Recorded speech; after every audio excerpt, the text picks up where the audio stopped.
The diesel particulate filter system, DPF, appeared on the European market late in 2000. There are now two basic configurations of this system. The first requires the use of a fuel additive to periodically regenerate the particles stored in the filter, whereas the second does not need such an additive in the process. In this video, we will explain the basic operation of the DPF system with fuel additive.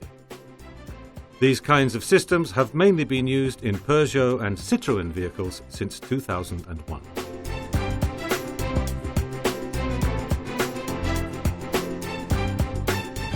The basic components of a DPF system with fuel additive are electronic control unit or electronic system calculator,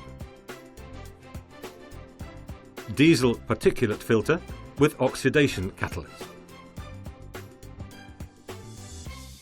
broadband lambda sensor pressure control system comprising differential pressure sensor, pressure pipe in front of the particulate filter, pressure pipe behind the particulate filter, temperature sensor, tank, pump and fuel additive injector circuit, fuel cap opening magnetic sensor,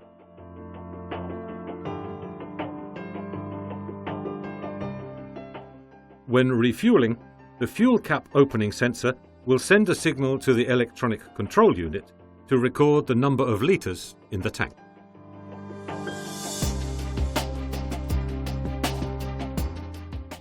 After refueling and refitting the fuel cap, the filling sensor will send a new impulse to the electronic control unit to make it count the number of litres of fuel that have been put into the tank.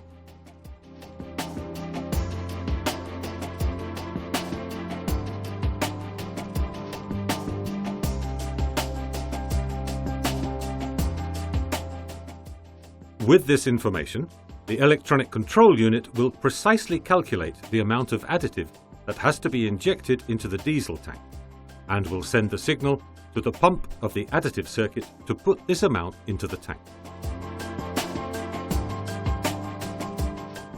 The operation of a diesel particulate filter is simple. These units filter the exhaust gases and retain the accompanying solid particles in a filter, thus preventing them from escaping into the atmosphere.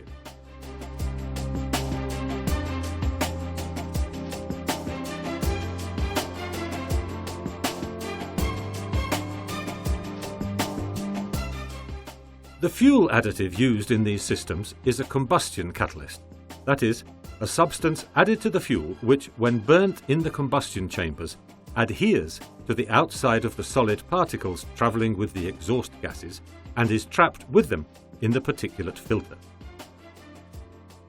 When regeneration occurs, this fuel catalyst, which is usually a metal oxide, adds oxygen to the oxidation reaction to accelerate burning of the solid carbon particles held in the filter.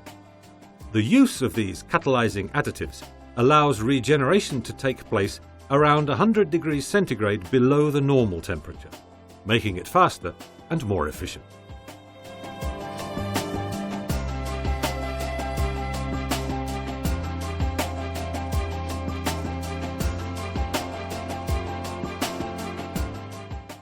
With use, the particles accumulate on the walls of the filter, making it difficult for the gases to leave. This accumulation is monitored by the electronic control unit by the differential pressure sensor that detects the change in pressure between the pressure pipes in front of and behind the particulate filter. When the pressure difference reaches a certain level, a program is activated that raises the temperature of the exhaust gases above 550 degrees centigrade, and the particles in the filter are burnt and turned into carbon dioxide gas, which passes through the filter, leaving it clean and ready to continue filtering. This process is known as particulate filter regeneration, and under normal driving conditions takes place periodically throughout the life of the unit in intervals that range from 400 to 600 kilometers.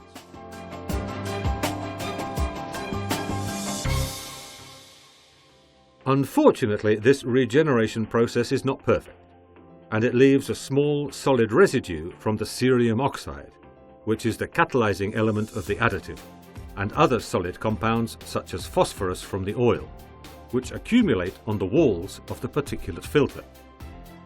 This gradually limits the filter's capacity to allow the gases to pass, increases the back pressure on the system, and means that this unit needs to be replaced after between 80 and 140,000 kilometers.